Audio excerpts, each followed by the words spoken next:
యువతలో social media పిచ్చి peaks కు వెళ్తోంది. ప్రస్తుత సోషల్ మీడియా యుగంలో ఒక్కొక్కళ్ళు ఒక్కోలా ఆలోచిస్తూ ఏదో రకంగా నెటిజన్ల దృష్టిలో పడాలని ప్రయత్నిస్తున్నారు. ఈ క్రమంలోనే కొందరు చేసే పనులు విచిత్రంగా ఉంటున్నాయి. ఇంకొందరు ప్రాంక్ పేరుతో ఏవేవో పిచ్చి పిచ్చి పనులు చేస్తూ ఉంటారు. మీరు కొత్తగా బిజినెస్ స్టార్ట్ చేయాలనుకుంటున్నారా? మార్చ్ 16-17 హైటెక్స్ లో ఫ్రాన్సెస్ ఇండియా బిగ్గెస్ట్ ఫ్రో ఎక్స్పో.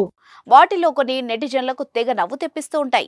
ఇలాంటి వీడియోలు ఇటీవల నెట్టింట తెగ సందడి చేస్తున్నాయి. తాజాగా ఈ తరహా వీడియో ఒకటి సోషల్ మీడియాలో తెగ వైరల్ అవుతోంది. గర్ల్ ఫ్రెండ్ లేదన్న ఉద్దేశంతో ఓ వ్యక్తి వినూత్నంగా ఆలోచించాడు. చివరకు అతడి నిర్వాకం చూసి అంతా పగలబడి నవ్వుకున్నారు. సోషల్ మీడియాలో ఓ వీడియో తెగ వైరల్ అవుతోంది. ప్రేయసిని బైక్ పై తీసుకెళ్లడం సర్వసాధారణం. అయితే గర్ల్ ఫ్రెండ్ లేని వాళ్ళు ఏం చేస్తారు అని అడిగితే సింగిల్ జర్నీ తప్ప ఏమి చేయలేరని చెబుతాం. కానీ ఓ యువకుడు ఇదే విషయంపై కాస్త విచిత్రంగా ఆలోచించాడు. గర్ల్ ఫ్రెండ్ లేకపోవడంతో ఓ బొమ్మకు డ్రెస్ వేసి అందంగా అలంకరించాడు. తర్వాత తన బైక్ వెనక కూర్చోబెట్టుకుని రోడ్డుపైకి వచ్చాడు. అతన్ని చూడగానే ముందుగా ఎవ్వరికి ఎలాంటి సందేహం రాలేదు. అయితే కాస్త తీక్షణంగా పరిశీలించి చివరకు అంతా పగలబడి నవ్వుకున్నారు. అక్కడే ఉన్న యువకులంతా బైక్ చుట్టూ చేరి నవ్వుకున్నారు.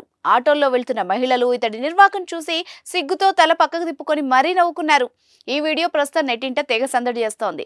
దీనిపై నెటిజన్లు ఫన్నీ కామెంట్స్ కూడా చేస్తున్నారు. వాట్ ఎన్ ఐడియా సర్జీ అంటూ కొందరు, ఈ జంట చాలా బాగుంది బ్రదర్ అంటూ మరికొందరు, ఫన్నీ ఈమోజీలతో ఇంకొందరు కామెంట్లు చేస్తున్నారు. త్వరలోనే మనోడికి గర్ల్ ఫ్రెండ్ దొరకాలని కోరుకుందామని ఎక్కువ మంది కామెంట్ చేస్తున్నారు.